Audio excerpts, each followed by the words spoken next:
সাইয়েদনা আদম আলাইহিস সালামকে আল্লাহ তাআলা পাঠিয়েছিলেন শ্রীলঙ্কার একটা পাহাড়ে, অ্যাডামস পিক। ওখানে ঐতিহাসিকভাবে প্রমাণিত, এটা হাদিসে নেই, কুতুবুত তারিখে এসেছে। শ্রীলঙ্কায় একটা পাহাড় আছে, কলম্বো থেকে অনেক দূর। ওই পাহাড়ের চূড়ায় সাইয়েদনা আদম আলাইহিস সালামের ফুটপ্রিন্ট আছে। ফুটপ্রিন্ট মানে পায়ের ছাপ। সুবহানাল্লাহ পড়ো। সুবহানাল্লাহ।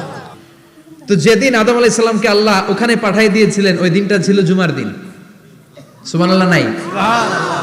সুবহানাল্লাহ বাড়িতে যায় বলেন। সুবহানাল্লাহ। চিল্লায় পড়েন আল্লাহু আকবার। আল্লাহু আকবার। এরপরে সাইয়েদনা আদমকে পাঠানো হলো শ্রীলঙ্কায়। সাইয়্যিদাতুনা হাওয়া আলাইহিস সালামকে পাঠিয়ে দেয়া হলো সৌদি আরবের জেদ্দা শহরে। আরবিতে জেদ্দা বা জাদ্দা মানে দাদি। জেদ্দাতুন বা জাদ্দাতুন মানে কি? দাদি। হাওয়া আলাইহিস সালাম আমাদের সবার দাদি, ঠিক কিনা? ওনার নামে এই শহরের নাম।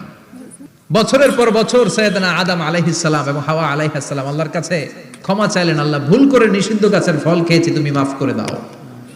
আল্লাহ বললেন, আদম কয়েকটা কালিমা শিখিয়ে দেব, এই কালিমাগুলোর পরে আমার কাছে দোয়া করো, আমি কবুল করে নিব। আল্লাহু আকবার। আল্লাহু আকবার।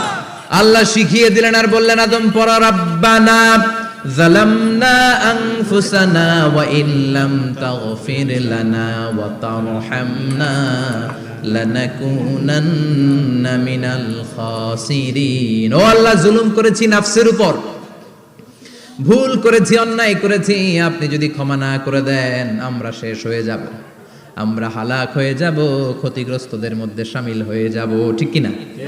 আল্লাহ সাইয়েদনা আদম আলাইহিস সালামের তওবা কবুল করলেন। ওনার কাজ হচ্ছে